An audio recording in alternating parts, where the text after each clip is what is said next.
Welcome to the most scholarly committee in the Nevada State Legislature, the Assembly Committee on Education. Will the Secretary please call the roll?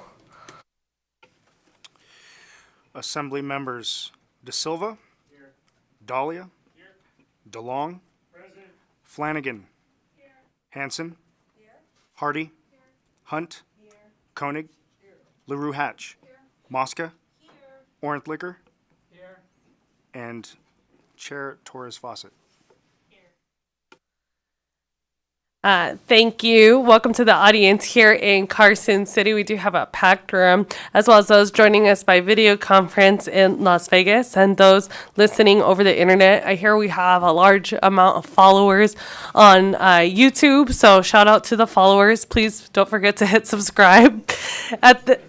We're going to go ahead and go over the housekeeping rules. I actually had somebody at the airport stop me the other day. They're like, we see you on YouTube. And I was like, the true story. So it's usually the State Department of Ed people watching, but hello to you. We appreciate that you're here.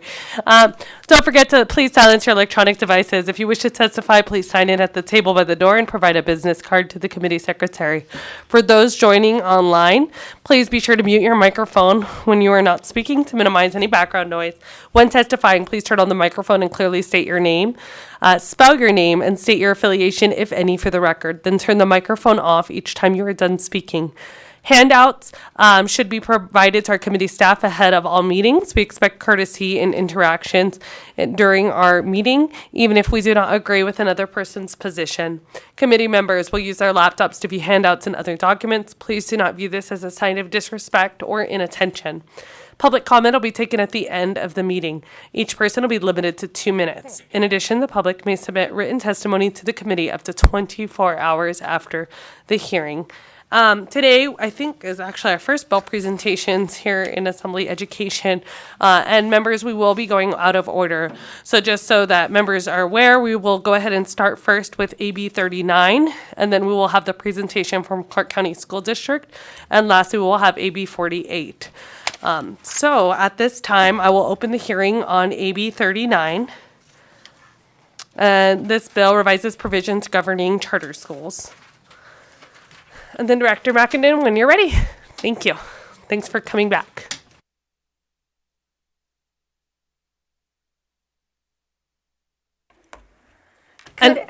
Before you begin, just so members know, the cameras have been a little bit slow. We might have some technical difficulties. If necessary, we may have to recess so that we can address those technical issues.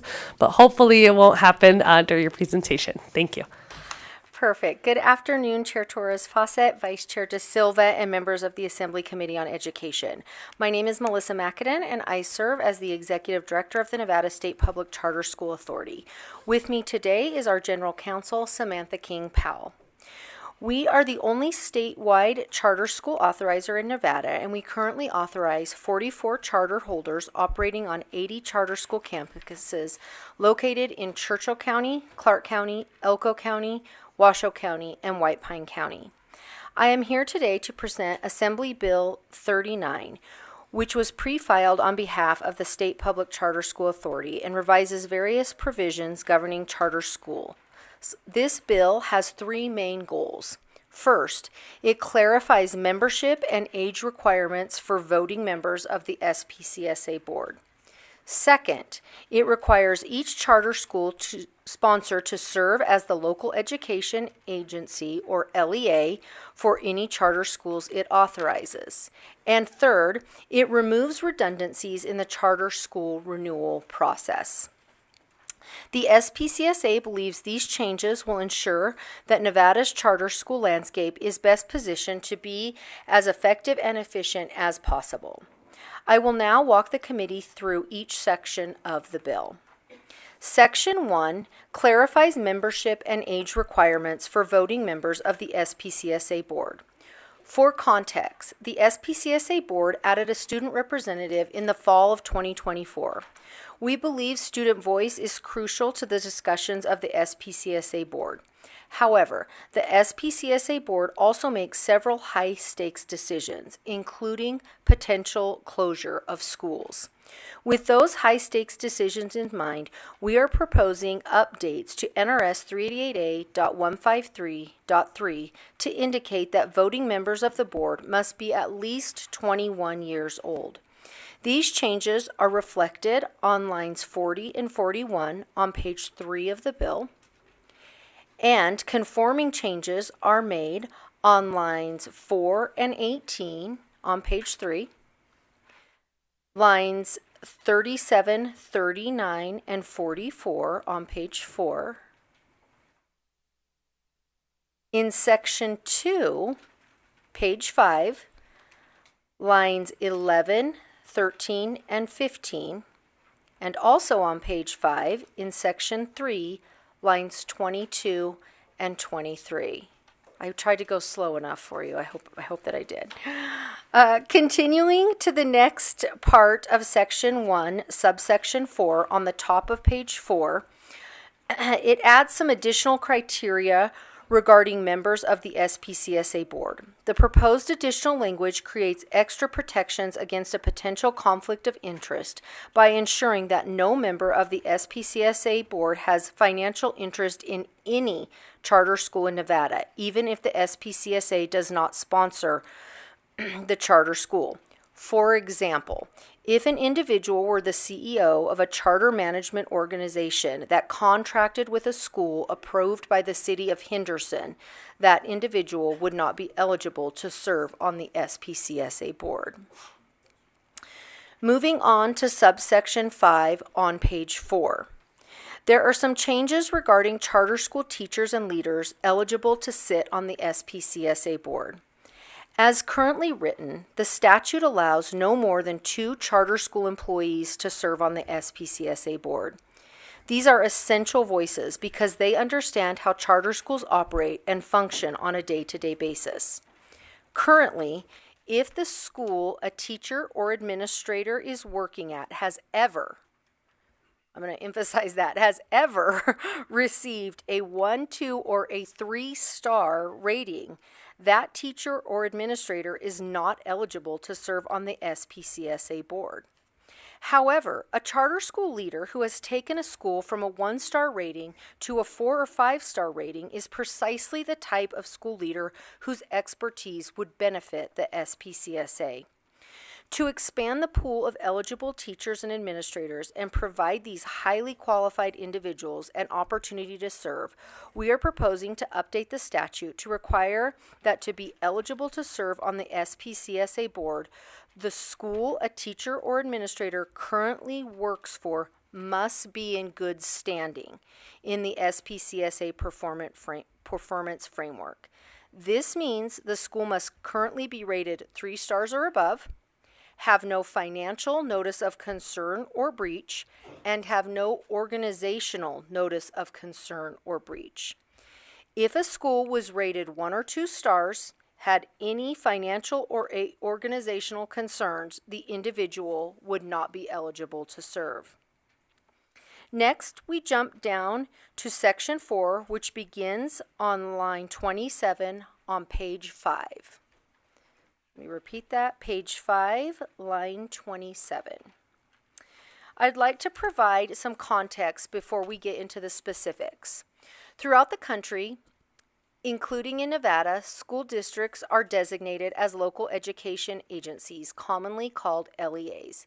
LEAs are responsible for ensuring that their schools provide free, appropriate public education, which includes compliance with Section 504 of the Rehabilitation Act of 1973, ensuring equal access to education free from discrimination, ensuring compliance with the Civil Rights Act of 1964, ensuring compliance of Title IX, ensuring provisions of basic education resources, including materials, teachers, and facilities, and ensuring support for at-risk students. Additionally, LEAs must ensure special education and related services are being provided in accordance with the federal IDEA law. Lastly, LEAs allocate federal and some state grant funds proportionally to their schools.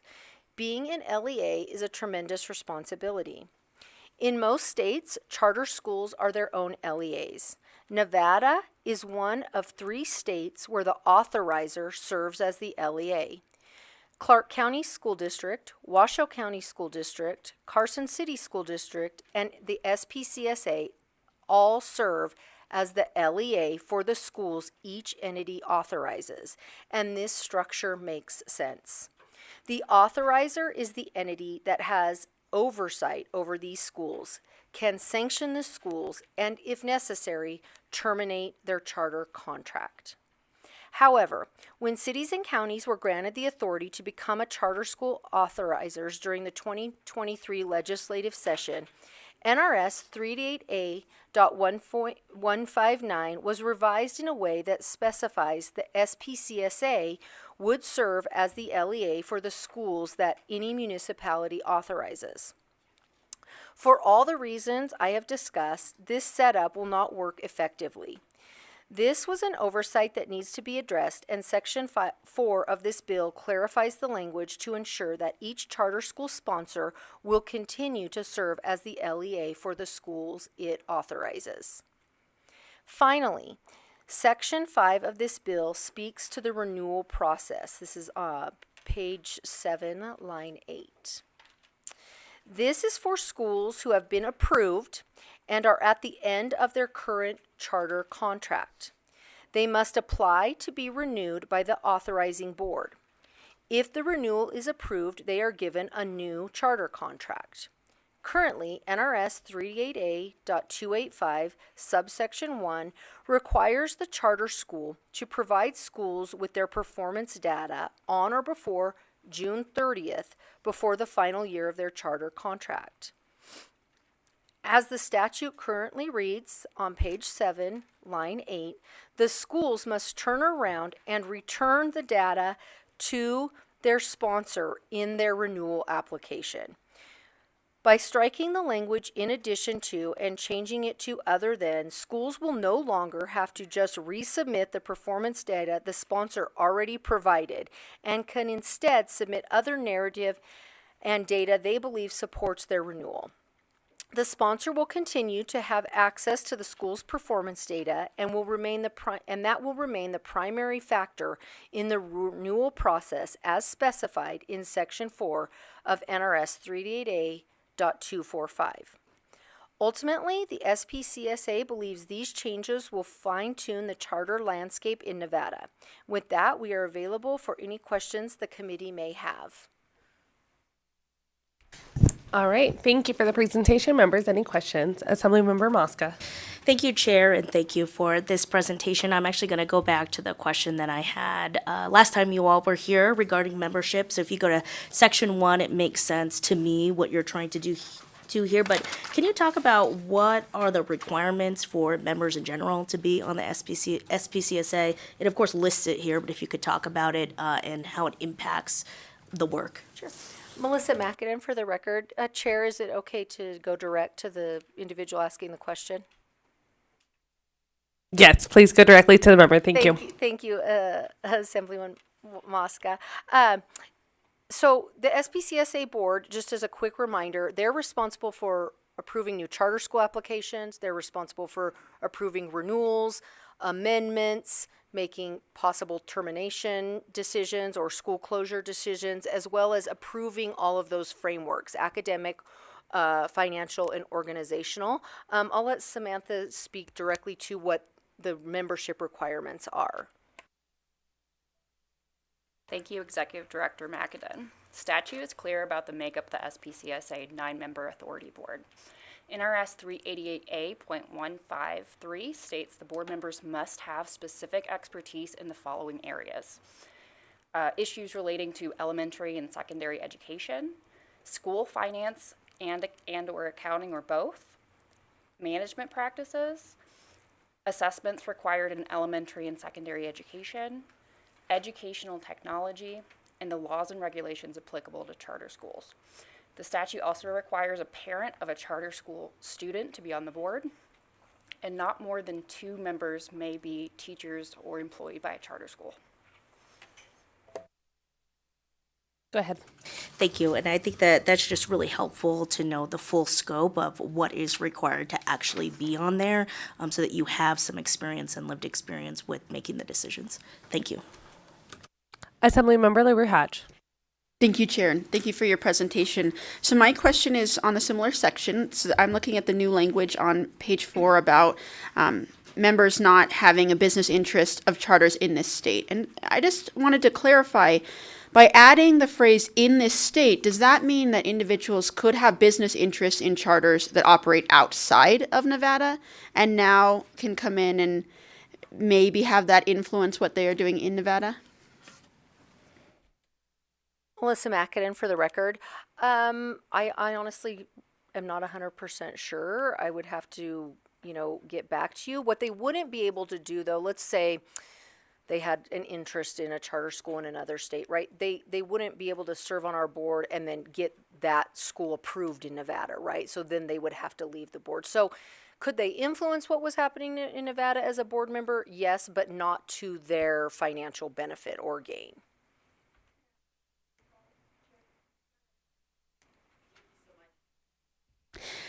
So when would that resignation have to happen, though? After they approved the charter, and then now they're associated with the charter that's in the state, or would it be before? Melissa Macadin for the record. Great question. No, they would have to, recuse themselves well in advance of any sort of vote, and more than likely at the time that the application was received, they would probably have to resign from the board. Thank you. Members, any additional questions? I don't believe there are any additional questions at this time. Thank you. Thank you. At this time, we'll go ahead and go into support for AB 39. As a reminder, each person wishing to testify in support has up to 2 minutes, although feel free to say ditto and condense your remarks if possible. But I will be timing everyone wishing to testify in support, opposition, or neutral. Give me one moment, please.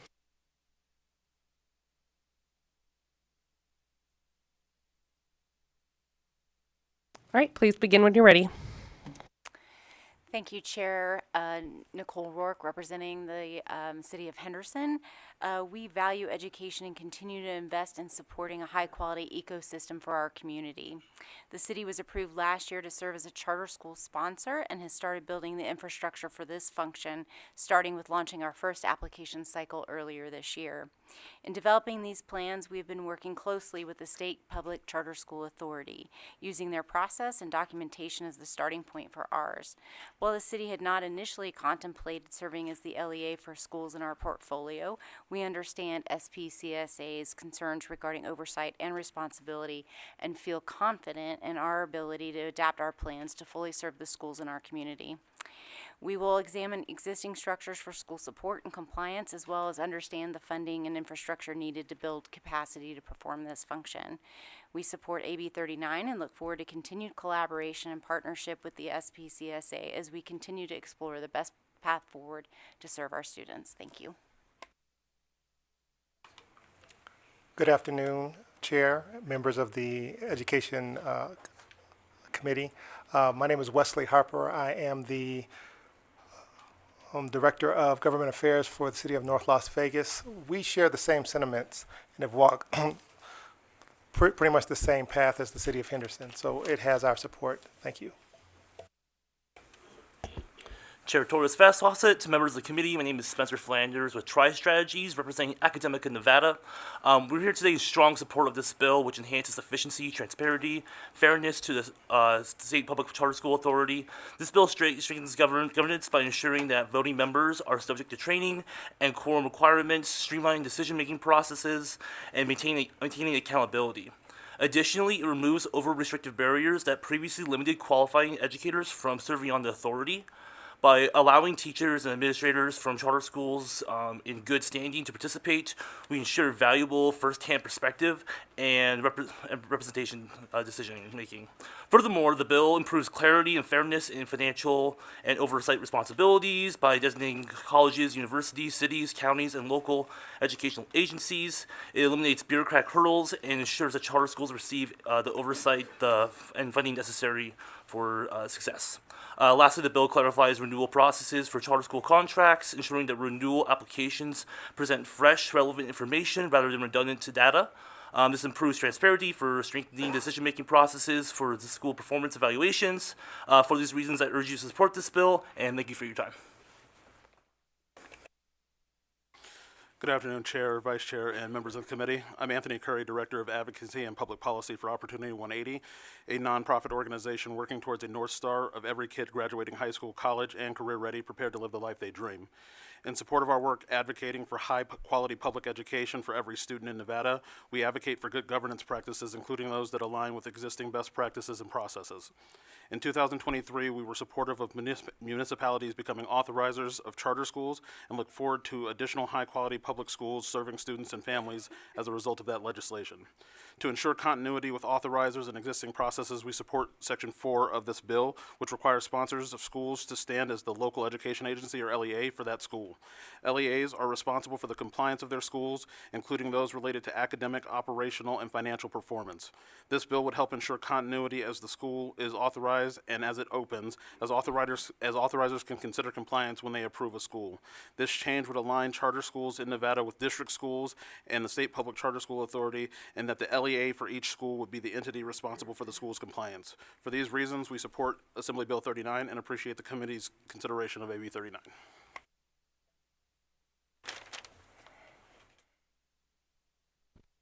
Good afternoon, Madam Chair and members of the committee. My name is Sarah Adler with Silver State Government Relations, and I'm proud to represent a coalition of independent public charter schools here in Northern Nevada who support AB 39 in its entirety, and specifically regarding the provision in Section 1, Paragraph 5, Sub A and B, which will enable authority membership by an educator or administrator of a school that might at one point have had a star rating of 3 or below. One of the members of our coalition is Honors Academy of Literature, which enrolls fewer than 200 students. Due to the small N size of its different classes, a small change in students, for example, in students with IEPs in a certain grade span, may make a large difference in the measures that lead to the star rating.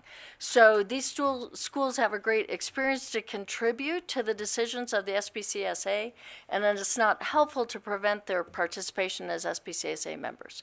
Thank you for your time.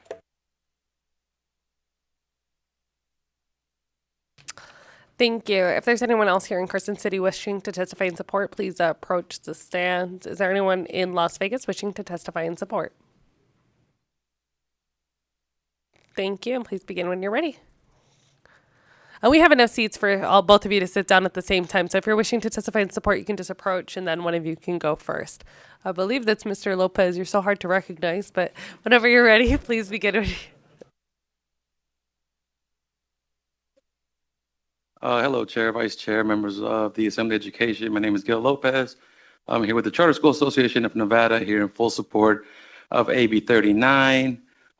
We had a chance to take a look at the legislation through our board and also through our school leaders, and we are in full support, specifically with each entity being their own LEA. I think it's important so they can have the appropriate oversight of their own charter schools, which they authorized.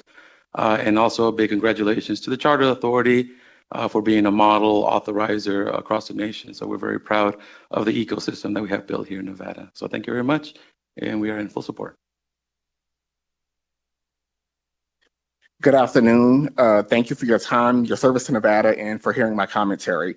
My name is Dr. Stephen Nelson. I'm an associate professor of educational policy and leadership at UNLV, where my work looks at education and law at the intersection of school reform. A little bit about my background. I'm a former education advocate at the Southern Poverty Law Center, a nonprofit that sued the state of Louisiana for failing to force charter schools to comply with special education law and policy. Many of the legal issues I encountered in my role at SPLC are apparent in the current legal structure of charter school governance in Nevada. I'll cover two here. As currently constructed, there is a legal fiction in charter school governance, a mismatch to say. The LEA, currently the State Public Charter School Authority, who is typically legally liable, is not the authorizer of charter schools in some municipalities. In other words, currently the State Public Charter School Authority would likely be liable for any violations on the part of charter schools that it does not currently authorize, nor will it have the power to effectively regulate those schools. This leaves the Charter School Authority with little leverage to demand obstinate charter schools comply with law and policy. Additionally, there is a risk of confusion for stakeholders, namely students, parents, and community members, because there's not clear guidance or a clear line of legal accountability. Many stakeholders may be left wondering where to turn to lodge complaints. Even worse, many parents may turn away from seeking challenges or remedies due to the lack of a clear line of accountability for charter schools.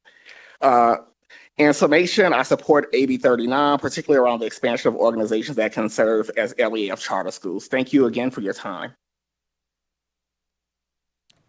Thank you. I don't see anybody else in Las Vegas. BPS, is there anyone on the line wishing to testify in support of AB 39? If you would like to testify in support of Assembly Bill 39, please press star 9 to take your place in the queue.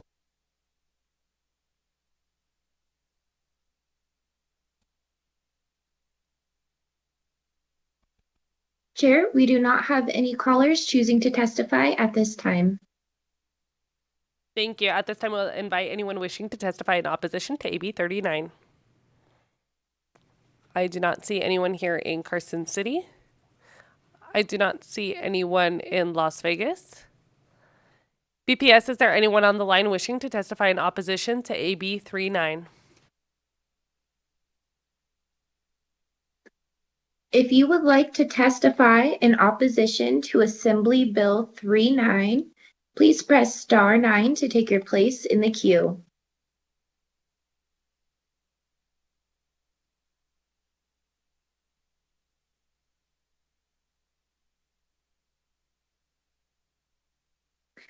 Chair, there are no callers choosing to testify at this time. Thank you. At this time, I'll invite anyone wishing to testify in neutral, whether it be in Carson City or in Las Vegas. I do not see anyone approaching. BPS, is there anyone on the line wishing to testify in neutral to AB 39?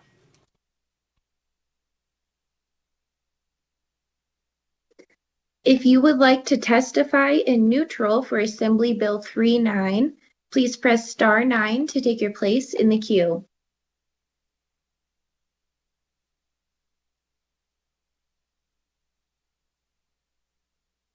Chair, there are no callers choosing to testify at this time. Thank you. Director Brackenden, do you have any closing remarks? All right. At this time, we'll go ahead and close the hearing on AB 39. And at this time, we'll go ahead and move into the presentation with an overview of the Clark County School District. I know we have a number of individuals presenting, so please approach when you're ready. And I know with us today is also Dr. Larson Mitchell, who's the superintendent of Clark County. Thank you for making the trek up north for us. Thank you.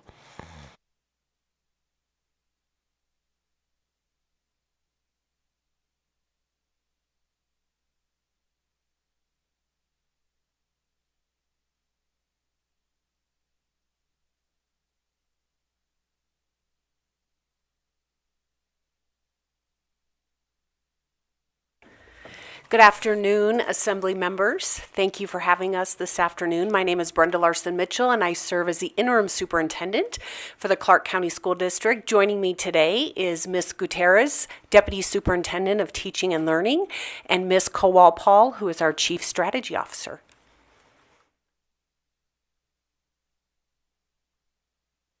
So the Clark County School District, every day we have the amazing opportunity to serve approximately 296,000 students, which is amazing. You can see there the demographics of our students. We definitely have a global connection in the Clark County School District. Our students come from over 130 different countries, and our students speak over 100 different languages. We have approximately 16.7% of our students are English language learners, and last year we served approximately 4.5 students who were designated as homeless, and we have the privilege of serving 14.5% of our students who receive special education services. In the amazing Clark County School District, we have approximately 374 schools. We have approximately 233 elementary, 61 middle schools, 54 high schools, and then special schools and alternative schools. So 374 schools. Proud to share that on the Nevada School Performance Framework this year, we had 200 schools that increased their index scores, 80 schools increased star ratings, and 6 schools jumped 2 stars on the NSPF. So very excited about that. And Smalley Elementary School had a perfect score with a 5-star rating. Also, some achievements we'd like to celebrate with you. Gehring Academy of Science and Technology was honored by the U.S. Department of Education as a National Blue Ribbon School. Blue Diamond Elementary School, a rural school that we have in the district, was the National ESEA Distinguished School. In the Clark County School District, we have schools in the urban core, the suburban ring, and then also rural schools. So it's very, very diverse, and it's approximately 8,000 square feet miles. So pretty big.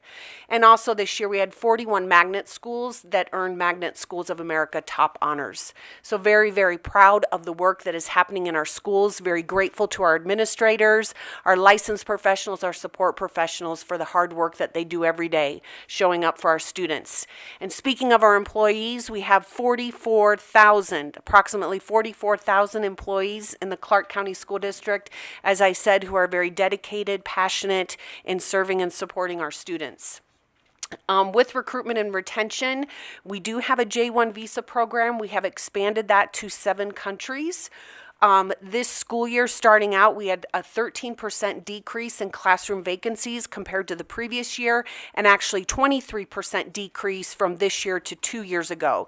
So work is moving in the Human Resources Division. This school year, I'm happy to report that we hired 2,430 new licensed educators to serve our amazing students in the Clark County School District.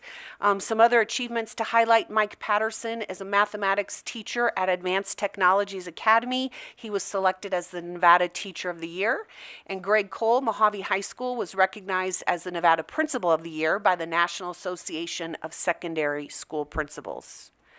So moving on, wanted to share with you some of our district-wide efforts that we are working on to improve our student outcomes. So I'll turn it over to Ms. Gutierrez. Good afternoon, Melissa Gutierrez for the record. The district continues to improve its instructional systems to improve student outcomes. With Tier 1 instructional materials in place in math, English language arts, and science, the district now offers hundreds of differentiated professional learning opportunities for our educators to ensure effective implementation of high-quality Tier 1 instruction. In addition, we continue to refine our multi-tiered system of supports with professional learning and clear guidance on Tier 2 and Tier 3 instruction for our students. We have developed and implemented strong structures and guidance for schools to engage in collaborative planning opportunities and data analysis. And additionally, we have tiered school support. So those schools that we have that are experiencing challenges in raising student achievement, we are offering additional coaching, support, side-by-side planning to help those schools.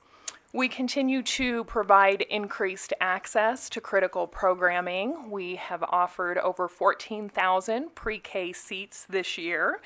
We also are increasing enrollment in advanced placement coursework, and along with increasing in enrollment, we are increasing the number of students that are taking advanced placement exams and the number of students who are passing those exams with a 3 or higher. We are very proud of our dual enrollment coursework as well. We have increased the enrollment in dual enrollment classes by over 400% since 2019. And in addition to that, our site-based administrators are working very closely with our central office in ensuring that our dual enrollment courses and career and technical education courses are strategically designed in schoolmaster schedules to complement each other, better preparing our students for the workforce and college readiness. In addition to our academics, we offer alternative programming for those students that may be disengaged or need specialized resources. We have mental health supports, the screener, Panorama, we have had since 2020. In addition, we have telehealth supports and referral services as well. We are proud of our decrease in chronic absenteeism of 9% over the last 2 years. And in addition to that 9%, we are on target to be down another 3% from this time last year. We thank the very hard work of our educators. We've had over 20,000 home visits just till January alone, and working very closely with our businesses for our students that are frequenting their establishments during the school day. We will come and pick them up. We also know that we have many students that are in need of more intensive supports. So we have professional learning in both math and English language arts for both Tier 2 and Tier 3 instruction. We have over 40 elementary schools that have reading skill centers to support foundational literacy and after school and summer learning opportunities. Last year we had record enrollment for our extended school year. We also have differentiated supports for students that need specialized pathways in English for our English language learners, both newcomers and our long-term ELs. We provide additional support, as well as Goal Book for our students with disabilities. We continue to invest in our educators with a comprehensive recruitment and retention plan, ensuring that our educators that come to the Clark County School District are supported when they get here with opportunities for collaborative planning, access to professional learning, and for the first time, the district has a comprehensive coaching framework to build capacity in our educators. That was required professional learning for all administrators and able to support the work of teachers. We've continued to enhance safety through building modernization as well as school-centered safety initiatives like student ID badges and non-locking signal blocking cell phone pouches. This time I will turn it back over to Dr. Larson Mitchell. Thank you, Ms. Gutierrez. Can you please turn on your mic? Thank you. Thank you. Thank you for the reminder. Thank you, Ms. Gutierrez. For the record, Brenda Larson Mitchell. As we get into our data and proficiency results, I just want to be very, very clear that we are not where we need to be. We are not where we want to be when it comes to our student outcomes. We are moving in the right direction. We have developed a very strong foundation with our teaching and learning instructional systems and structures, and we are seeing momentum headed in the right direction, but wanted to be very clear with all of you that we know we have a lot of work left to do with our student outcomes. So when we look at mathematics, when you look at grades 3 through 5 and grades 3 through 8, for the second consecutive year in a row, we are seeing improvements in our proficiency outcomes in grades 3 through 8 in every student group. So this is 2 years in a row. This is where we have had the most time in which we have implemented Tier 1 instructional materials and Tier 1 instruction expectations. So we are seeing movement headed in the right direction in grades 3 through 8 mathematics, and again, that was every student group that made gains. When we look at English language arts, we can see grade 3. When we review the grade 3 results in English language arts, we observe increased proficiency rates across almost all student groups from the prior year. Again, in grades 3 through 5, most student groups.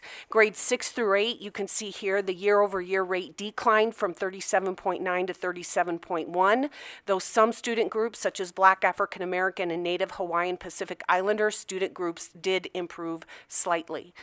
With high school, you can see that grade 11 ACT proficiency rate has recovered to pre-pandemic levels. When we look at science, while our students are rebounding in grades 3 through 5, we have additional improvement to gain before we can see a return to our 2019 student outcome levels. Also, grades 6 through 8, here is where we demonstrated year-over-year improvement, including all student groups. You can see science is tested in grade 5 and grade 8. Our grade 5 cohort is now grade 8, where we can see that every student group made gains in middle school science. So we're seeing that year-over-year improvement. Our graduation rate in 2024, we had a record number of graduates with 21,736 graduates. We did maintain stability there with a graduation rate of 81.5 in 2023 and 2024, and we are seeing increases in our college and career ready diplomas from 2019. At this time, I will turn it over to Ms. Kowal-Paul. Thank you, Kelly Kowal-Paul for the record. I wanted to touch base with you a little bit on the work we've been doing around the development of school budgets. I know that has been in conversation and in the media a lot lately, but just to bring it out as an update for you, last fall we took a good look at our organization and the work that goes into building school budgets, and what we found were some primary and secondary issues that impacted the way schools were building budgets for the next school year, or for the school year that was in place. We found that the system was providing inaccurate data to principals, and then also was not able to efficiently communicate updated or new information with principals in time to make impact to how they built their budgets each year. And then while we were going through that, we were certainly feeling the lack of our ability to provide information to our trustees and to stakeholders throughout the community and throughout the state who were feeling concerns about the state of the finances in the district. The root causes that we determined were behind those issues were very clear to us as we began to examine our existing processes, and that was a severe lack of process documentation and communication between facets of our organization, and that being a result of longstanding organizational and process silos. So what we committed to doing and what we have done already so far is to implement a cross-functional process improvement cycle related to the development of school budgets, with some short-term goals of preparing for our fiscal year 2026 budgets, which are communicated with schools in January of 25, so last month. And then a secondary goal of just kind of increasing the understanding and visibility into how we allocate funds throughout our system once the funds come to the district from the state. We were able to complete that process improvement cycle.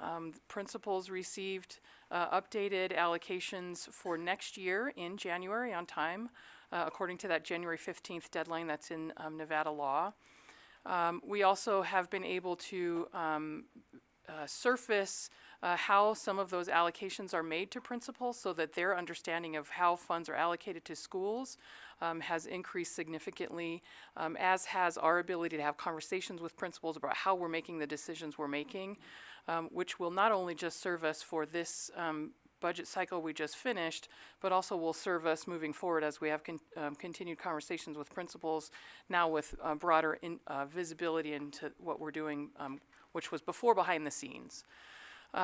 You are probably aware that we are engaging in some compliance monitoring. We received a notice of non-compliance from the Nevada Department of Education, have submitted and had approved a plan of corrective action with the state superintendent, and are in the process of engaging in that plan of corrective action now. We have many steps that are completed in that plan, many that will follow, and even beyond the completion of that plan, of course, we will expect and continue to engage in some corrective action as we continue to learn things budget cycle after budget cycle. We can just show you as the state of the district's finances came into question publicly. We are well ahead of our board regulations requirements for ending fund balance. We are not in a deficit position in the Clark County School District. This is our fiscal year 25 amended final budget that you're looking at here. We are also well above the unassigned ending fund balance requirements in the Nevada Academic Code, which requires a reasoning and a plan for raising ending fund balance if below 4% of actual expenditures from the prior year. We're above 8% there. So we're in a good position in terms of financial health of the district. That has been echoed for us, but we had a lot of help during this budget cycle. We had the Interim Finance Committee Subcommittee on Education and Accountability had a conversation with us. We also have been collaborating strongly with the Nevada Department of Education. I've had many conversations with the finance team there throughout the last several months. And then the Commission on Local Government Finance recently found us in good financial standing as well, which kind of echoes what we share on this slide. And I'll turn it back over to Dr. Larson-Mitchell.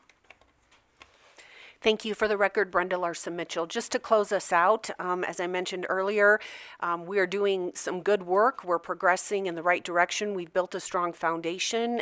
Again, we have work that needs to be done. Our student outcomes are not where we need them to be or want them to be.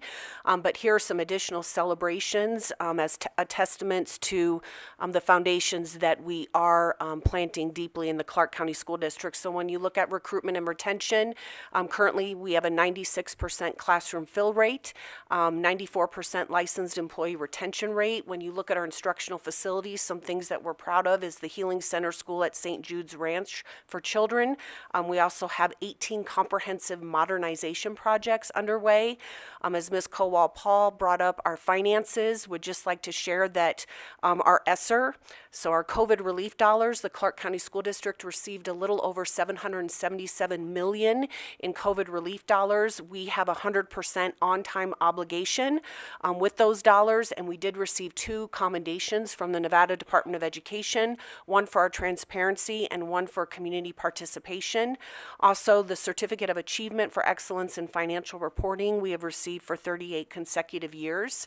When we look at community involvement, very proud of our Vegas public broadcasting system. They just finished their system statewide transmitters, so all students across the state of Nevada have access to the high quality curricular programming that is provided. Very grateful to our municipalities and our nonprofit organizations. You can see there the number of hours that they have donated to the Clark County School District, representing approximately $3.1 million, so very grateful to their partnerships. And we have a lot of opportunities to empower our families with learning hours, learning family engagement locations, and so forth, where we engage with our families. And then service to schools. We have the largest district-owned school bus fleet in the United States with a 93% on-time bus rate. Our food service department, amazing, serves approximately 42.3 million meals a year. All of our students have access to free breakfast and to free lunch. And currently we have over 600,000 instructional technology devices that are supported in our schools. So with that, we'll close and happy to take any questions that you may have. Thank you, and thank you for the presentation. I have a quick question, just based off the data point that you mentioned earlier, that you have a 96% class size fill. Based off of what class size? So, thank you. For the record, Brenda Larson-Mitchell. Class sizes range anywhere like in 4th and 5th grade from 30 to 35. Our primary grades are less than that. Typically, our secondary schools are 35 or higher.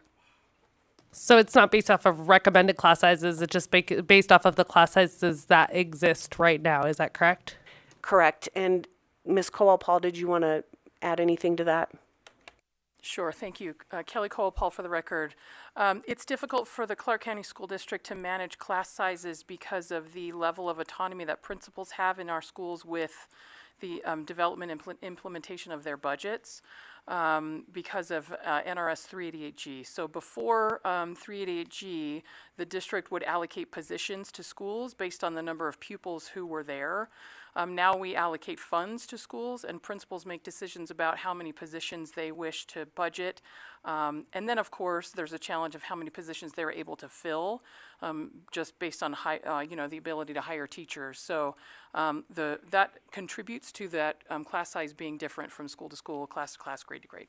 Yeah, thank you. I just feel like that number was very like inflated to suggest that, and I've seen this number being used by Clark County way too often, suggesting that the positions are filled. This does not mean that we have enough teachers. I mean, part of the reason that we have 96% fill rate is because we either have long-term subs in classrooms, or because we have classrooms that are over 40, 45, 50 students in an English classroom, right? So I just want to make sure that I understood that number, because it seemed like that was very different from any conversation I've ever had with an educator. Madam Chair, I can clarify further.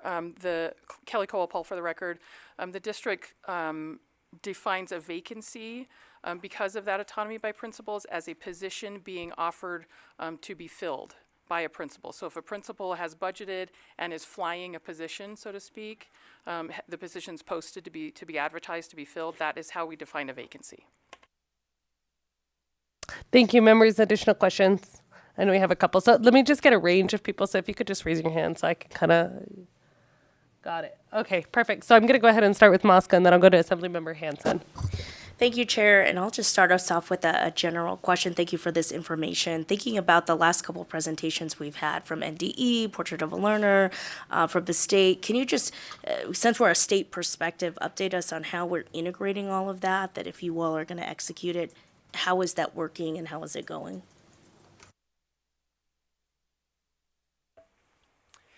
Melissa Gutierrez for the record. So right now we have several schools that are our project-based learning pilot schools. So there are about 29 of those that are engaged in that work as well. Our assistant superintendent that leads that work is engaged in the Nevada Portrait of a Learner work with NDE, and goes to any of those professional learning opportunities with some other people from our academic unit to be able to support our schools that are engaged in the Nevada Portrait of a Learner work. In addition to that, our schools are able, with Tier 1 instructional materials and having that foundation, they are now able to focus their instructional delivery on providing opportunities for cooperative tasks where students can engage in collaboration, where they can ensure that students are communicating, that they are persevering through rigorous tasks, and they are able to focus on that during their instructional delivery because we have now been able to provide that foundation and those materials for them. Go ahead. Thank you. That's helpful. And have teachers or educators given thoughts and feedback as well, at least from the CCSD perspective, on how all of that may work, especially with competency-based learning and out-of-school time learning? Just what are we getting feedback and thoughts from on the ground, and students, families as well? Melissa Gutierrez for the record. That is why we're working with a group of pilot schools so that we can gain that feedback from our educators. We want to make sure that the work we are doing is both strategic and sustainable when we talk about the assessments that might need to be created, the professional learning that might need to be provided to our schools, and what additional resources they might need to implement that work. So yes, that is all feedback we are gaining from those 29 pilot schools. Go ahead, Assemblymember Hansen. Thank you, Chair. Thank you for being here today. So I wanted to start with slide 10, where you talk about CCSD graduation, that you had a record number of graduates for the class of 2024. I want to start with the good news that I'm happy to see is college and career-ready diplomas are on the increase, and big shout out to my colleague here for sponsoring that bill last time for a default, that being the default diploma, which rather than just an opt-in. So glad to see those numbers are growing. But the major concern, graduation rates are in the 80 percentile, which we would think is a win.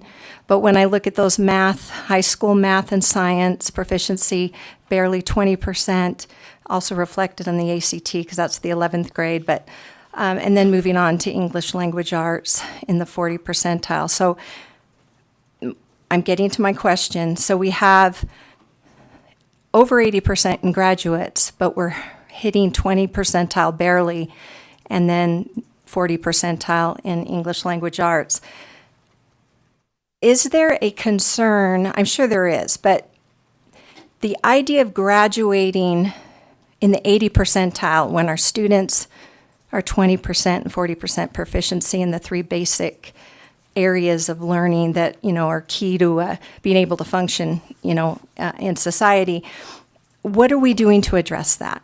That inverse relationship. I know we got rid of proficiency testing in order to graduate in 2017 or something like that. So just looking for what you're looking at as some solutions to get that. To me, it's not about the amount of graduates, it's how proficient are those graduates. Thank you for the question. Brenda Larson Mitchell for the record. So the ACT is a college readiness assessment. And so when we look at graduation, it's students passing courses that are standards based, right, in alignment with the standards that are prescribed by the Nevada Department of Education. And so when we look at the systems and structures that we've built, including multi-tiered system of support, that is the framework in which you provide supports based on student needs. So Tier 1 instruction is for all students. All students get Tier 1 instruction. 80% of our students should be proficient with high quality Tier 1 instruction. So it tells us that we have work to do in providing high quality Tier 1 instruction to our students. So we are engaging in that work. Part of Tier 1 instruction is that you have Tier 1 instructional materials that are aligned with the intent of the standards. So we need to make sure that our students and our educators are using Tier 1 instructional materials that are truly aligned to the skills and concepts that students need to know and to be able to do at the end of a course. But then what we do is we look at data to determine what are the individual needs of students. So if students' data reflects that they need additional support in mathematics or in English language arts, then we need to provide them with support in Tier 2 or Tier 3, which means they get additional time with the teacher, they get additional time on task. So they get more than that Tier 1 dose. So it's really individualizing what kids need. Multi-tiered system of support is it's like the mitochondria of the cell. That is the framework that we need to be implementing at every school, and we are, to provide the supports that individual kids need to reach proficiency. Thank you, Chair, for the follow-up. So I'm taking that's the goal, because we're obviously not there. And I understand the ACT came about as a standard that we implemented by law here at the legislature. I think it was in 2017. So I know we're trying to set the curriculum to prepare the kids for this ACT that's been mandated, correct? Am I correct in that? That it's a mandated thing that you have to do the ACT? For the record, Brenda Larson Mitchell, for graduation, it is required that students take and participate in the ACT.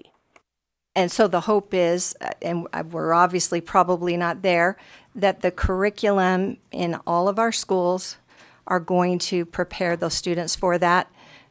We're not there, but you say that there's going to be all these different things that are going to unfold. For the record, Brenda Larson Mitchell, the curriculum will prepare students to master the standards that are aligned with the courses that they take. And the ACT is a college readiness. Yes, with high quality Tier 1 instruction, we should see students performing well on the ACT. And, just some clarification, and forgive me if I'm wrong, but maybe you can just confirm. My understanding with the ACT is that college readiness exam. We take it pretty early in Nevada because you're taking it in March. In some places, you would actually take it generally, like that beginning of your senior year. So you're taking it just a little bit later. Here in Nevada, I know that we take it. Every student is required to take it. So it's not just the students that maybe have the plan to go attend the college or university that requires the ACT, but every single scholar is required to take that assessment.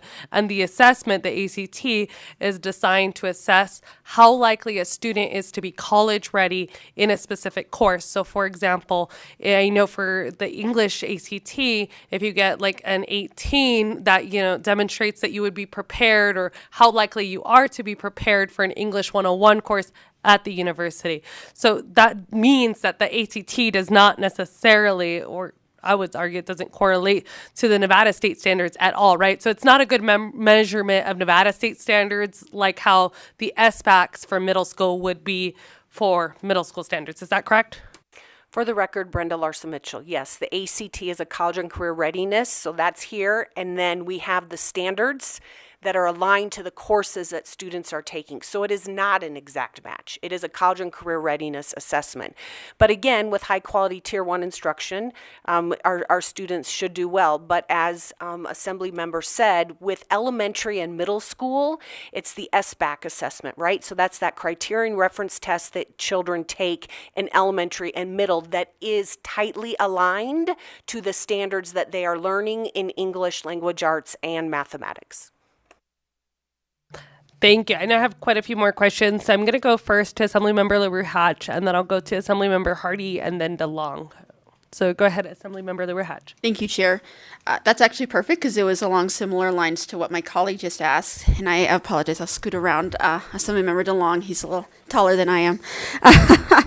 So my question is about that mismatch, though, between proficiency and graduation rates, because I agree the ACT is not the perfect metric. But let's look then at the grades 6 through 8, which we just established are perfectly aligned. And we're seeing that in math, it's 20 to 30%. In English, it's 35 to 40% proficiency.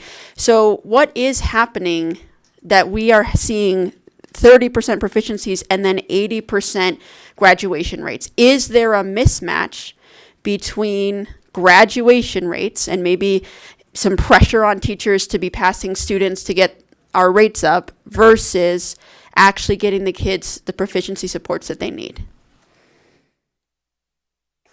For the record, Brenda Larson Mitchell, we wouldn't encourage anybody to pass students along.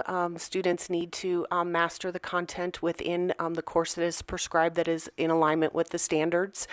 When we look at our proficiency levels, as I mentioned earlier, we are not where we need to be. Coming out of COVID, the Teaching and Learning Unit team did a very deep root cause analysis and an ease impact to really determine why are we getting the results that we're getting. And that's where we dug in deep and we started implementing and designing and developing the multi-tiered system of support. And when we say MTSS, it's not just academics, but it's also student social emotional well-being and their behavioral growth. So looking at those 3 areas with MTSS, we also did not have a comprehensive teaching and learning cycle in the Clark County School District. So we have developed a teaching and learning cycle in the Clark County School District. We have also implemented an explicit structure for professional learning communities where teachers get together and lesson plan, analyze data, and really help one another with making sure their assessments align to the intent of the standards. Those things take time. And, research indicates that it will take 3 to 5 years for our students and for those things to be implemented and implement well to help our students. And so I hear what you're saying, Assembly Member, when you look at the proficiency and then you look at the graduation. And that is going to take time. I know I don't want to bring up COVID as an excuse, but research does indicate that our students who are in grades 9 and 10 will need 6 to 9 months of additional instruction to just catch up to where they were pre-pandemic, not reaching proficiency, but where they were pre-pandemic.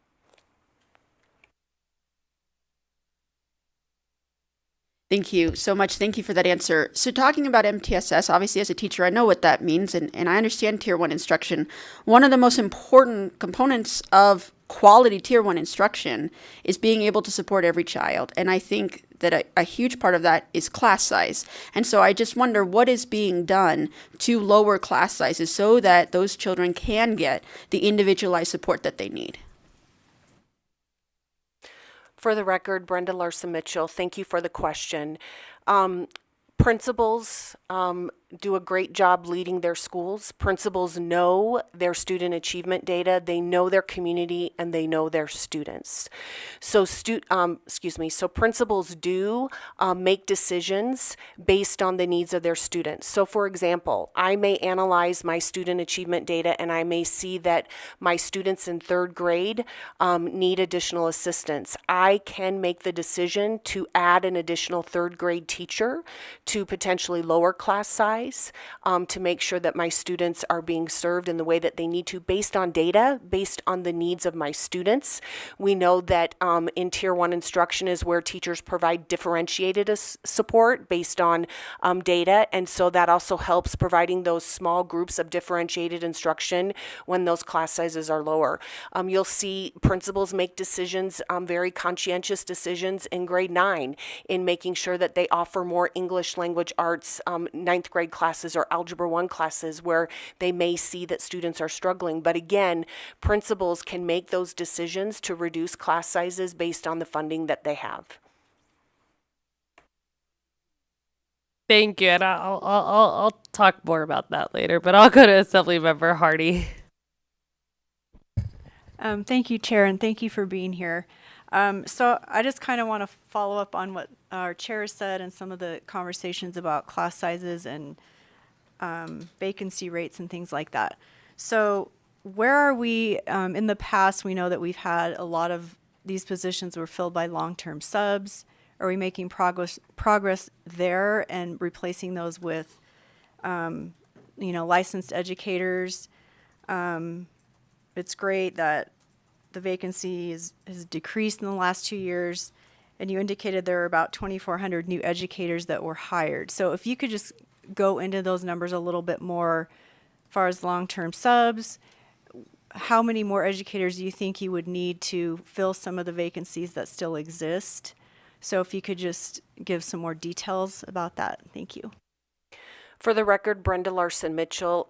As of February 12th, we had 815 classroom vacancies. So as of February 12th, we had 815 classroom vacancies.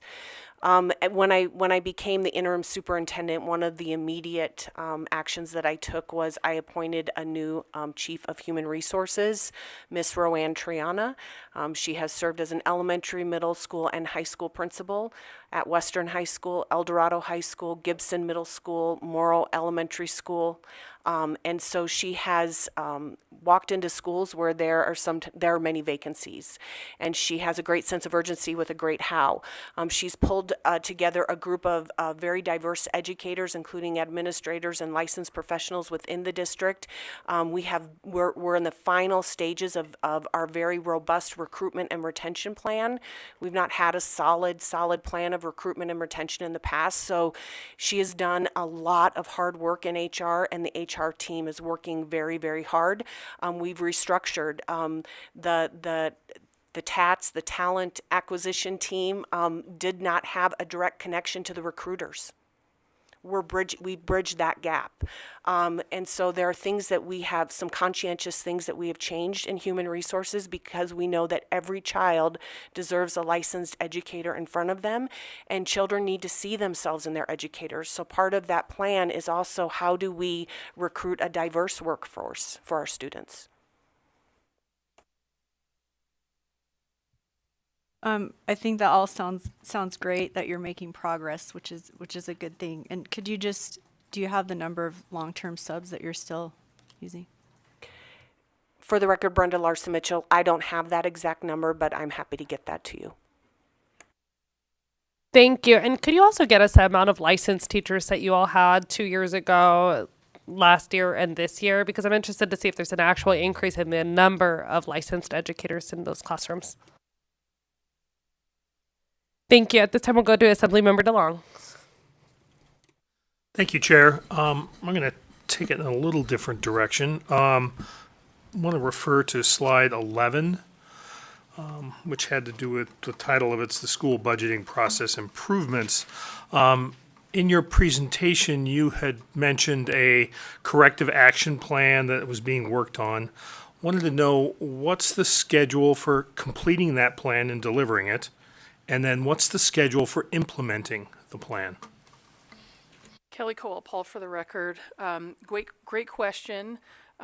Each one of the steps in the corrective action plan, which I don't have in front of me right now, have dates within it. Many of those took place before we submitted the plan. Most of them were to take place between the fall and the release of school budgets in January. There's another phase that takes place between January 15th, when we release school budgets, through the end of this fiscal year. We're implementing monitoring processes that were not in place before, things like that, that will continue. I think the last date on the plan is probably the end of the calendar year. But like I said, it's an example of continuous efforts that we were doing anyway. So there will be more, whether or not they're being, officially monitored by the Department of Education. Thank you, Vice Chair De Silva. Thank you, Chair. And thank you, Madam Superintendent and team, for being here today. Before I get to my questions, I just want to thank you for sending Dr. Smith to Rancho High School. He is a child of the East Side, and he really understands the student population there. And that segues into my first question. And that really is about the recruitment and retainment of school leaders, coming from diverse backgrounds. I was looking here on slide 2 that a supermajority, a vast supermajority of the students, 80% plus, are students of color. So my question really is, what are we doing to address school leadership in particular when it comes to being more reflective of those of the student population, for our students moving forward? In the decade, I think in the next decade, we could see even a higher percentage, I believe, of students who will be of color. So what are we doing to recruit and retain school leaders at the school level as well as at the administrative level, coming from in the ed shed, to use our colloquial term there? And then secondly, the minimum F. I know that it's been a hot topic, when it first rolled out. It's been hotly debated. We've restructured the minimum F policy at the district. So my question is, what's the role of the minimum F moving forward with CCSD? Thank you. Thank you, Madam Chair. Melissa Gutierrez for the record, so I will take the first question. One of the most important things we can do to support our educators and build our educator pipelines is to support our educators and give them leadership opportunities. One of the things that we did this year for our principals is we provided differentiated professional learning paths.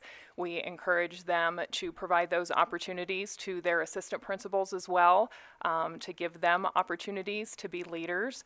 We have a teacher leader pathway in which teachers can gain leadership experiences and professional learning in leadership opportunities through our Leadership and Professional Learning Division. So that is an opportunity for them as well. We provide various opportunities in professional learning in order for them to become mentors of other teachers and gain experiences to see if leadership is a path for them.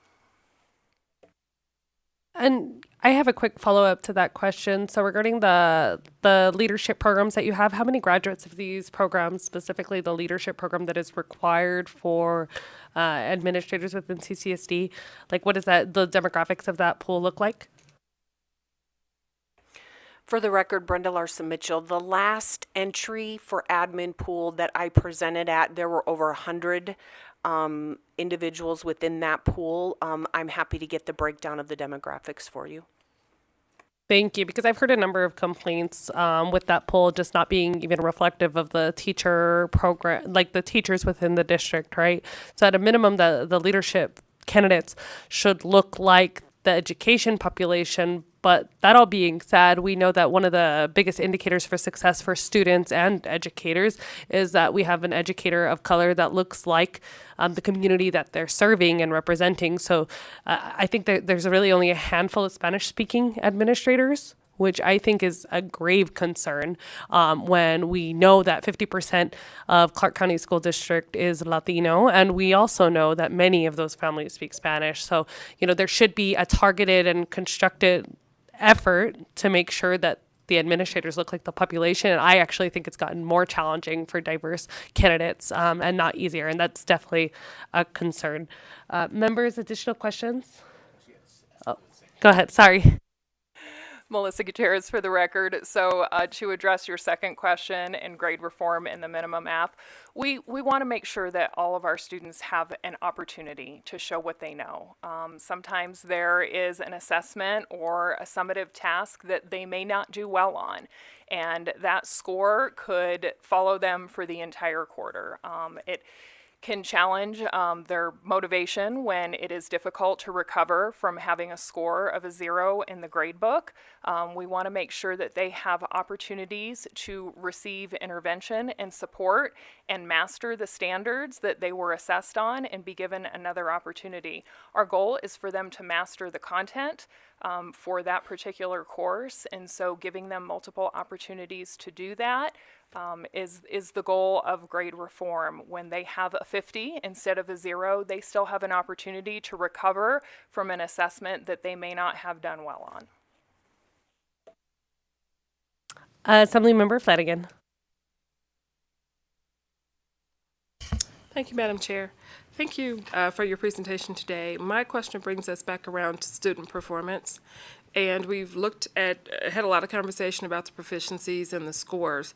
And I'm wondering, what are you doing or what are you planning to do, if anything, to incorporate artistic development? You talked about social emotional challenges in the students' learning space. So are there any plans or is there any use of artistic development types of programs to help them better achieve in the academic space? For the record, Brenda Larson Mitchell, thank you for the question. So there are schools who, I would say artistic development, was that your question, Assembly Member? So that is a required curriculum in elementary school for them to engage in the art standards and the art curriculum. I would say that a lot of schools, knowing the individual needs of the child, may incorporate that. We have a lot of elementary schools that are implementing what you call Zen dens, which help them with their social emotional and their behavioral growth, that they use it as a reward system where they can go into that area of space and be very artistic, be very with movement and a variety of things where they get additional support in those areas. Thank you.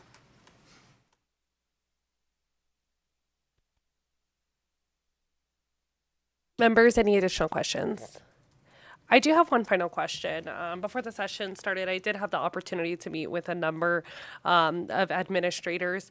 And then I also had read in the Review Journal some of the concerns regarding the updates that CCSD had delivered to principals regarding like their funds for next year. Can you go ahead and explain some of the concerns and what the principals meeting, the topics that were addressed in that principals meeting regarding their budgets for this upcoming school year? For the record, Brenda Larson Mitchell, are you referring to the January principal meetings? So along with the corrective action plan and the compliance monitoring, we provided professional learning at all principal meetings, elementary, middle, and high school principal meetings, where we shared with them how they are allocated their budget. We shared with them their projected enrollment. We created a school allocation workbook that we've never had in the past, which shows them very transparently how they're allocated their dollars, how their students are projected. Some other things that we enhanced was per NRS 388G, we are required to provide the average salary of all employees. So we were very intentional with that, and in our school budget guide, you can see how we came to the average salary of a teacher, and so we shared that information with them as well. The average cost of employees did go up because of projected step advancements, projected column advancements, and so they had to develop their upcoming budget regarding those numbers. Thank you. And so I think after that principals meeting, and I think this was pretty broadly broadcasted as well, principals were told that they were going to make significant cuts to staffing positions. So what impact will that have on schools, class sizes, families, and students? For the record, Brenda Larson Mitchell, there were schools that did have to make cuts to staffing because they did not have the funds to carry those for the next upcoming school year.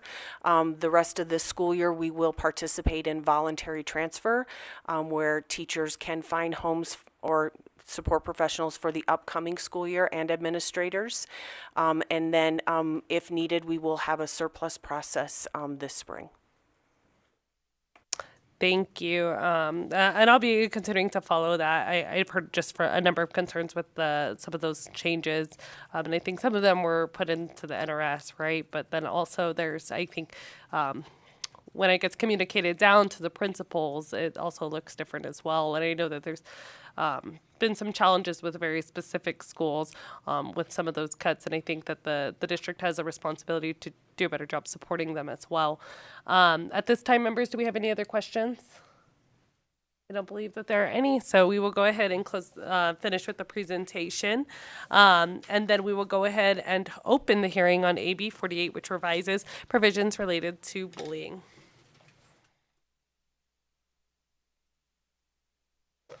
Just going to go ahead and take a 1-minute recess.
The most studious committee in the Nevada State Legislature will reconvene. And then Mr. Keating, when you are ready. I think you're actually Dr. Keating, is that correct? Dr. Keating, when you're ready. Anything you call me is fine. It's better than what could be said. Good afternoon, Chair, members of the Assembly Committee on the most studious committee in the universe, the Committee on Education. Thanks for the opportunity to speak with you today. My name's Brad Keating, Assistant Superintendent of Community Partnerships and Government Relations. I'm joined by Nathaniel Waugh, Director of Government Relations for the district. We're here to present Assembly Bill 48. With that, we'll get moving on the bill. Thank you, Chair, Vice Chair, members of the committee. So I just want to give some context around the bill. So what is bullying? Under NRS 388-122, bullying is defined as any act, written, verbal, physical, or electronic, that is intended to harm or distress a student. Additionally, NRS 388-123 defines cyberbullying as bullying committed through electronic communication. The statute specifically protects victims from bullying based on actual or perceived race, color, national origin, ancestry, religion, gender identity or expression, sexual orientation, physical or mental disability of a person, sex, or any other distinguishing characteristic or background of a person, or association of a person with another person having one or more of those actual or perceived characteristics. Looking by the numbers, in Clark County, our data underscores the urgency of addressing bullying in schools. In the 2024-25 school year, there have been 5,769 reported incidents of bullying, compared to 10,636 incidents in the 23-24 school year and 11,518 in 22-23. Cyberbullying reports show a similar trend, with 607 cases reported in 24-25 compared to 1,194 in 23-24 and 1,296 in 22-23. Administrative reassignments due to bullying-related issues totaled 34 in the 23-24 school year, and as of January, there have been 27 reassignments for the 24-25 school year. So what does Assembly Bill 48 do? It aims to refine and improve the school reassignment process in response to bullying incidents. Specifically, it allows perpetrators of a bullying or cyberbullying incident, substantiated incident, to request a change of school assignment as part of the disciplinary process instead of placing this burden solely on the victim. It continues to allow victims to request a change of school assignment when a bullying incident is substantiated, provided that the victim and the perpetrator are not reassigned to the same school.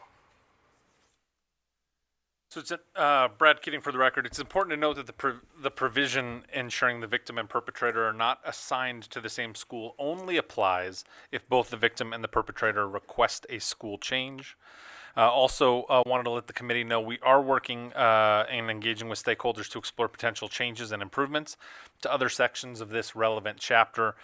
Jeff Horn, the Executive Director of the Clark County Association of School Administrators and Professional Technical Employees, is here today, can provide some additional insight from our principals in Clark County who have come with a conceptual amendment that we are supportive of. And just making sure that we are, as you see the numbers rising every single year, making sure that we're clear on substantiated and unsubstantiated cases. Jeff. Thank you for the opportunity. Good afternoon. Chair Torres Fawcett. Thank you, Dr. Keating and Mr. Waugh. We had some, Mr. Waugh reported some facts, fun facts, not too fun facts, but we had approximately 15,000 reported instances last year of bullying. Out of those 15,000, approximately 40% or 6,000 were reported as unsubstantiated. Hours and days are spent by school administrators investigating these reported instances of bullying for such things as simple as not as simple, but as a first grader maybe going to another first grader and saying, "I don't like your shoes." There's no distinguishing between the way you're going to investigate these instances of bullying. And so it takes hours and hours and sometimes days to go through the process of determining whether or not these are substantiated or unsubstantiated based on the current Nevada law. Some schools have been forced to identify one or more assistant principals whose sole responsibility is to investigate allegations of bullying to ensure that they comply with the current Nevada law. having a new process in place to determine if an allegation of bullying is unsubstantiated at the onset will free up valuable time for administrators to coach, mentor, and do the things that they were most importantly hired to be an instructional leader.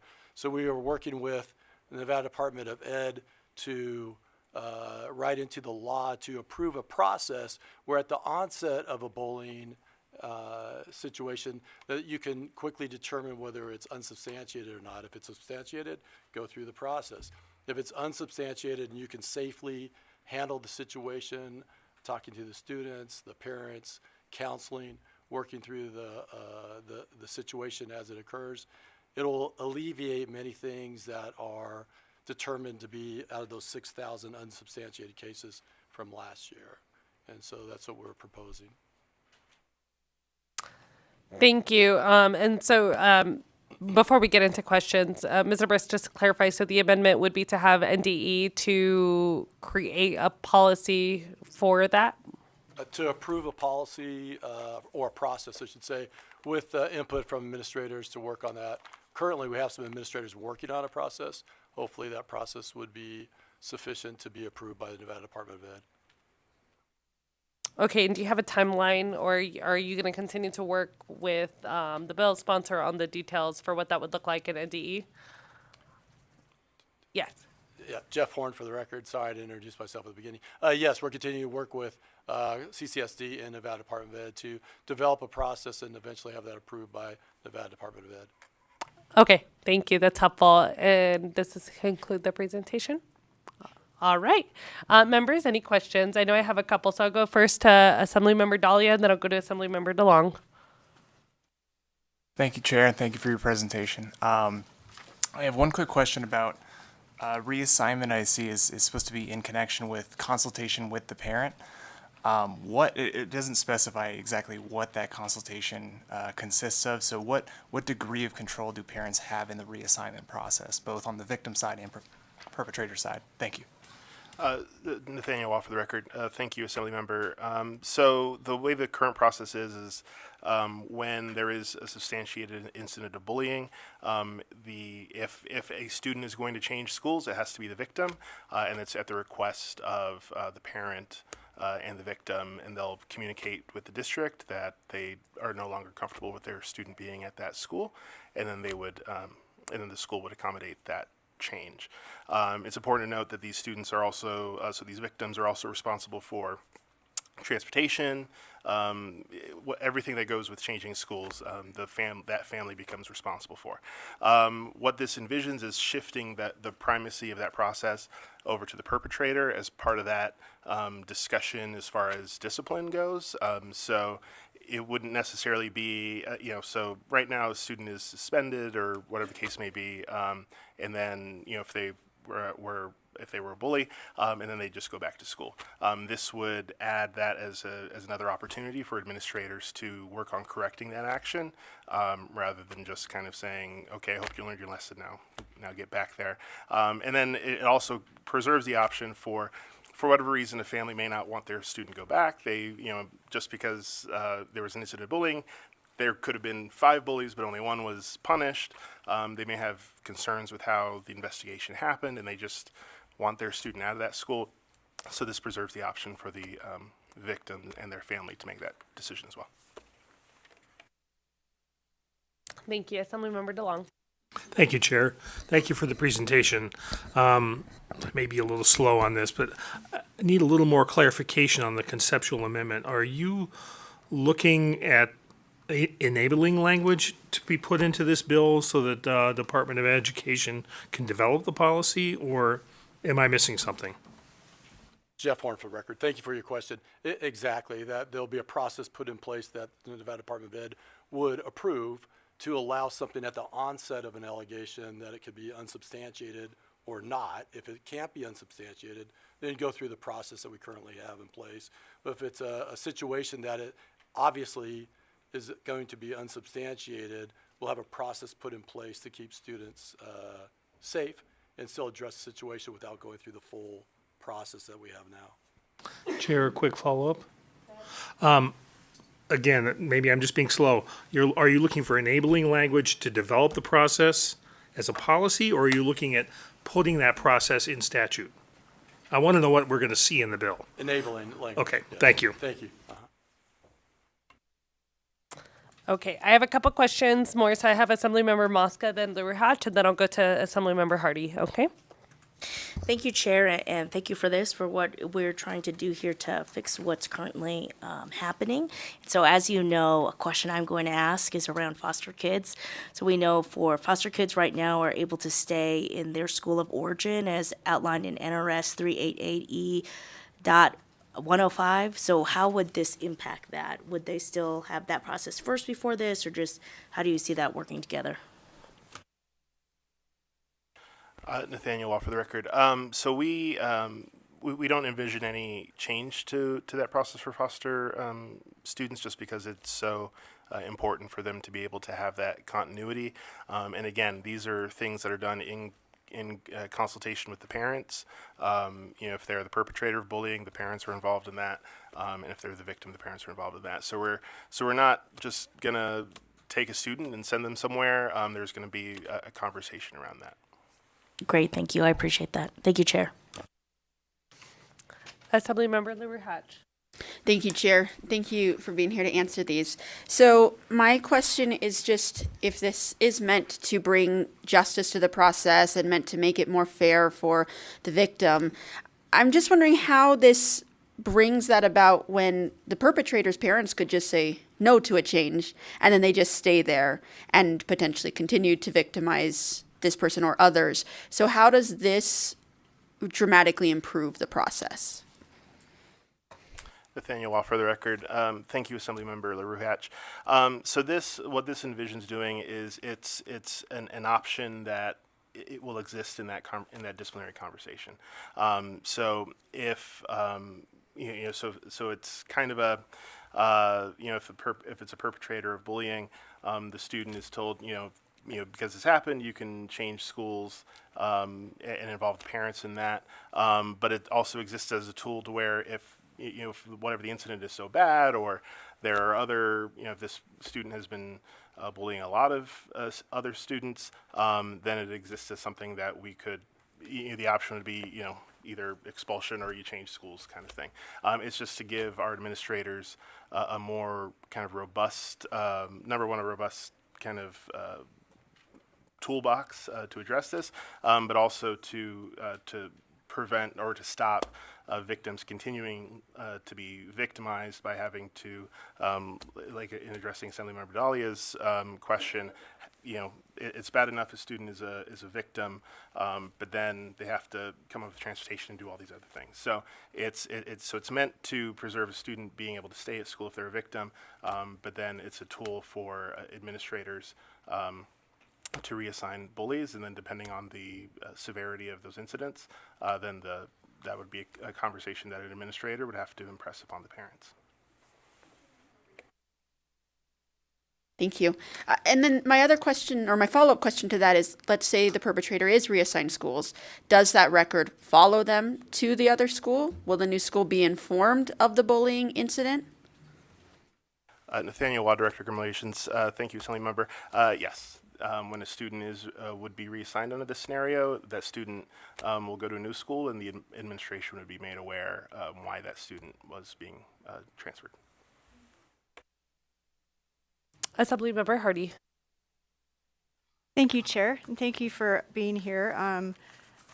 It's shocking that there are that many bullying reports, which is sad. But I just want to go to the actual ones that were reassigned.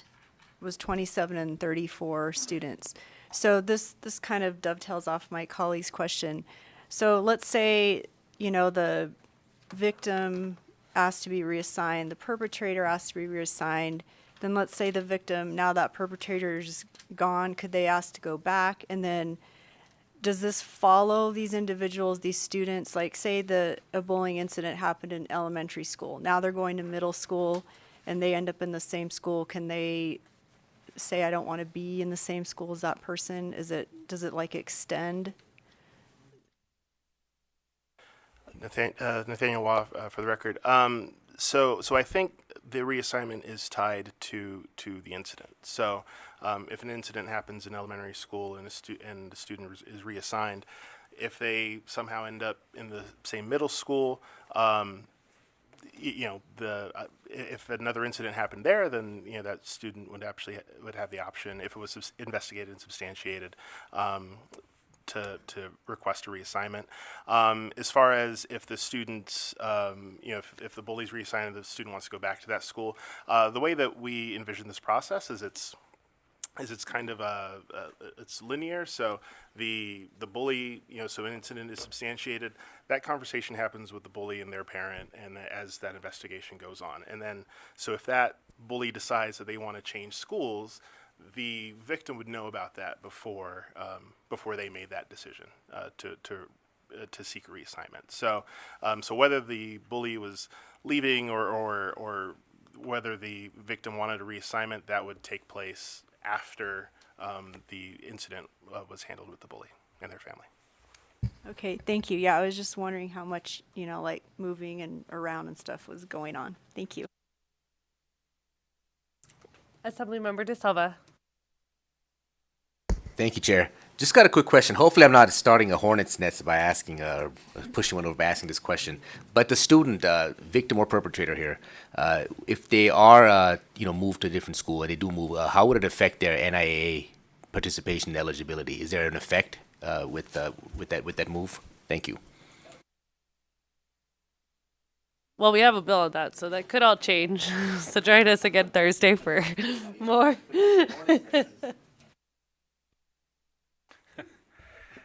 Thank you for the question, and thank you for the support from my colleague to the left. Yeah, I have phoned a friend. There would be no issue because they're being administratively transferred, so they wouldn't lose eligibility in any way. Thank you. Members, any additional questions? Assemblymember Koenig. Thank you, Madam Chair. So I'm just sitting here doing math in my head, and so there's 15,000 bullying incidences, and between victims and perpetrators, less than 100 were transferred. So that's like 0.5% of those involved in bullying incidences are transferred. So we're talking about nothing almost. I mean, every individual case is important, but why aren't we utilizing this policy more than 0.5% of the time when bullying incidents are involved? Nathaniel Waugh, thank you, Assemblymember Koenig. So it's up to the victim. If the victim feels that the environment, the incident, the investigation, the environment is not something they're comfortable with, they can request that change. I mean, we've seen 27 this year, 34 last year. They've sought that change, which to Mr. Horn's, about substantiated incidents, that means that the students and all those other incidents decided to remain at that school. So right now it's up to the victim. If they feel uncomfortable in school, then they can request that change. Follow up, if I may. So we have 15,000 instances of bullying. We've approached the victim, 15,000 victims who have been bullied, and 20 of them said, yes, I'd like to move, or I'd like my... Does the victim have the... I mean, if the victim says, I'm not safe, or I would like to have the bully moved, I mean, does that happen? But that just seems like such a small number. It's just, I don't know. I have a hard time wrapping my mind around only 25 out of 15,000 victims said, no, let's have that guy move. Or person move. Nathaniel Waugh, for the record, Assemblymember Koenig. So as it stands right now, the victim can't request that the bully be moved. So the only option the victim has is to remain at the school or to leave. I mean, we've seen this year that 27 students have chosen to exercise that ability, which of course means that 11,000 haven't. But again, that's completely up to the victim and their family. Assemblymember Hardy. I apologize. Assemblymember Hanson, other H name. No worries, that happens. I'm sorry, Assemblywoman Hardy. Thank you, Chair. Just to follow up a little bit, my take on that from my colleague's question was, actually, I see it the opposite. I'm thinking the bullying offenses are on a spectrum, and these really may be pretty severe ones. I mean, if it's my kid, it's 100%, right? It's like, if there's just one, it's like, oh, that's a lot, because it's happening to a child that we care about. So I'm glad that there's this ability, that you're exploring this ability to make it a little bit more, I don't know if the word is easy, but to allow you some discretion, more discretion. Which leads me to my original question, is back to the NIAA, that hornet's nest. So it doesn't affect the student athlete. They can still participate, which now, from my perspective, is like, if you're bullying to that degree, then maybe we need to visit the privilege it is to play a sport. Are we saying that if they've been moved, if they're the perpetrator, they get to play, or just the victim would get to play? Now I've really complicated it, right? I think I can actually have Ms. Lower answer this question. So Ms. Lower's going to make her debut right now in the Assembly Education. Assemblywoman Hanson, I believe right now it is the victim. If they are reassigned for an admin purpose, they can still participate in NIAA. Since that's not an option yet for the bully, that's to be determined. Thank you. Thank you for that clarification. And, I do believe, and, Mr. Horn, I think you would know better than me, but can't student discipline also affect their ability to play? And principals can also make that determination that a student is not going to play. Is that correct? Jeff Horn, for the record. Of my past days as a principal, yes, that's correct. I think that's still true today. Assembly members, any additional questions? Oh, Assemblymember Flanagan, I apologize. Thank you, Madam Chair.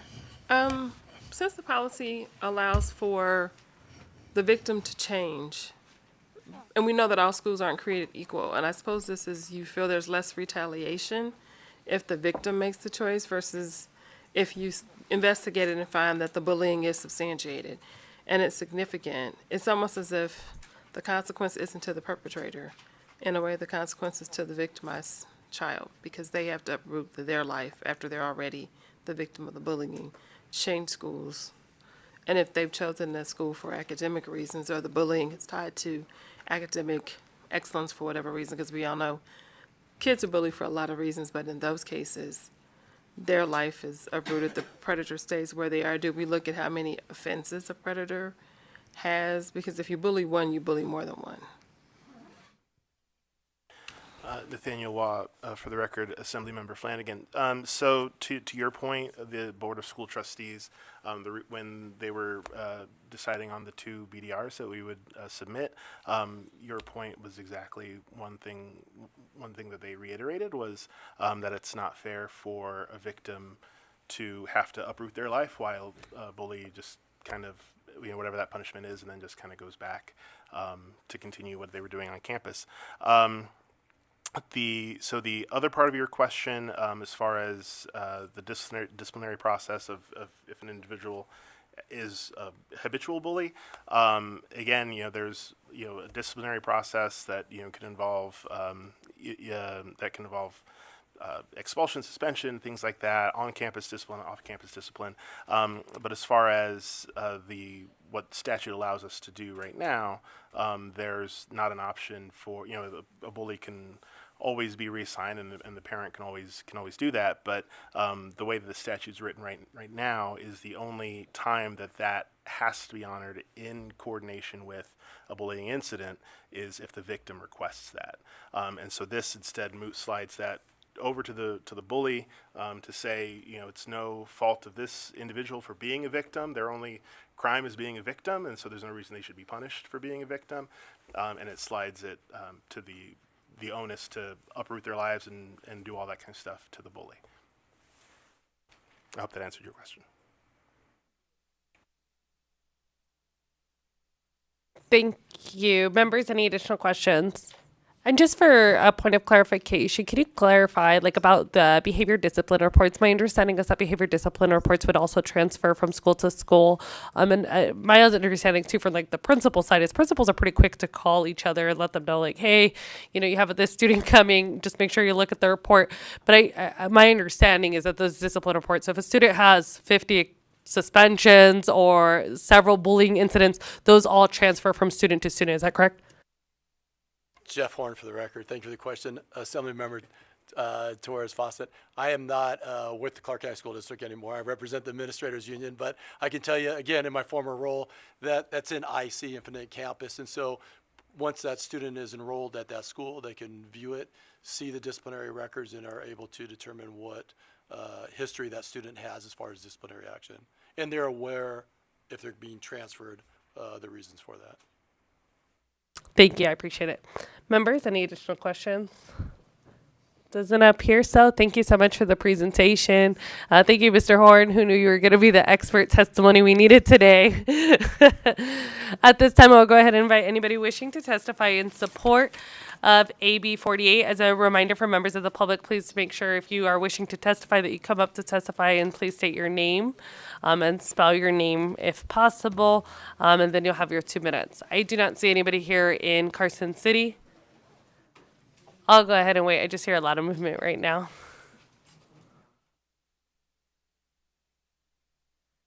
Thank you. And when you're ready, you may begin. Susan Kema for the record. My spelling is Keema, and I am the Executive Director for the Nevada Association of School Superintendents. We support AB 49 and with the potential amendments that Clark County is working with EDE on, and we look forward to seeing them in the future. Thank you. I apologize. AB 48. AB 48, my apologies. Thank you. And the record will reflect that. Don't worry. I don't see anybody else here in Carson City. Is there anybody in Las Vegas wishing to testify in support?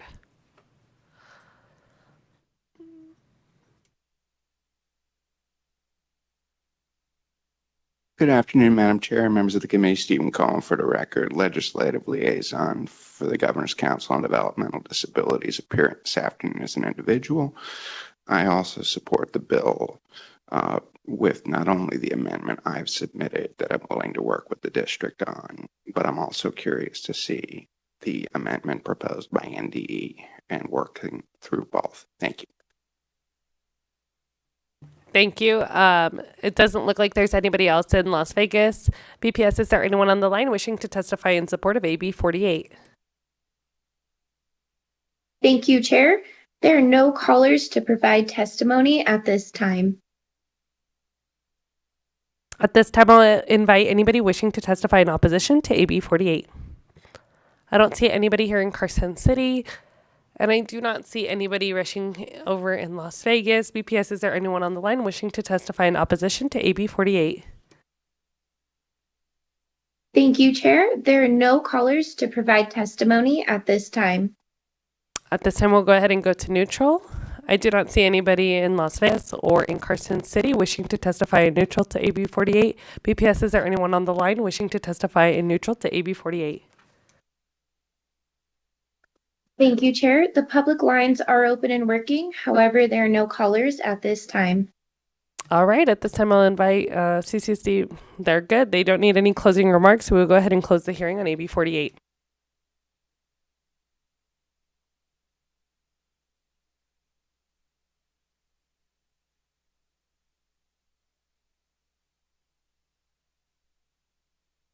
All right, at this time, we'll go ahead and move on to the last item on our agenda, which is public comment. As a reminder for public comment, each person has 2 minutes to provide testimony. Public comment may be submitted to the committee up to 24 hours after the hearing. Is there anyone in person wishing to testify in public comment? Thank you. Please make sure you state and spell your name and begin when you're ready. I'm John Ippolito with ProtectNevadaChildren.org. Experts on the left and right are concerned about how the student data and student profiles created by free edtech vendors may affect the future of our children. These free vendors are paid with student data.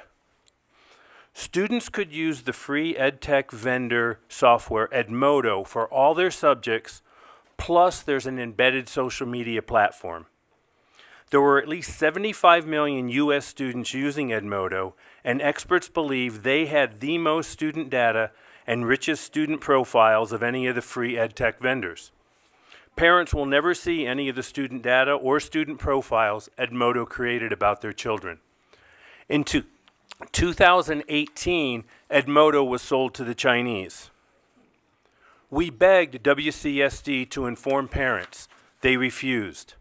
Instead, they required students to use Edmodo for another year. Most other districts, including CCSD, used Edmodo for much longer. We don't think any district in our state told parents who bought Edmodo. 4 years after China bought Edmodo, they shut it down, 2022. At a U.S. congressional hearing titled, How Emerging Technology Affects Student Privacy, law professor Joel Reidenberg from Fordham testified, quote, "We are going to see the merger of student data gathered in the classroom to data gathered outside the classroom," end quote. I'll email you the link. Did the Chinese merge Edmodo data with TikTok data? In February 2020, the FBI told us, quote, "The Chinese are building a massive database on every American," end quote. It's too late to affect many of us, but China's database may affect the future of our children and our nation. While our leaders are busy fighting, Thank China... you, Mr. Polito, for your testimony. Please provide any additional remarks to our committee staff. Thank you. At this time, I don't see anybody else here in Carson City wishing to testify in public comment. When there is nobody in Las Vegas, BPS, is there anyone on the line wishing to testify in public comment? Thank you, Chair. The public line is open and working, but we do not have any callers at this time. All right. At this time, are there any comments from members before we adjourn? Congratulations on surviving your first education bill hearings for this legislative session. Just as a note to members, we will have a pretty lengthy bill hearing on AB 184 and AB 195 this upcoming Thursday. Just so it's clear for members of the public as well as members of the committee, there will be an equal amount of time that is allotted to support, opposition, and neutral. And I will time every single speaker. Don't worry. And we will move on when that speaker is out of time. So just please be aware, if you are a member of the public that plans on coming to join us, we will only have 30 minutes available in support, 30 minutes in opposition, and 30 minutes available in neutral. So please make sure you have written remarks available as well so that those can be submitted on Nellis. Additionally, we will also have a presentation from UNLV College of Education that had to be postponed because of our snow day. So we will have a very full Thursday afternoon. So I look forward to seeing everyone there. This committee is adjourned.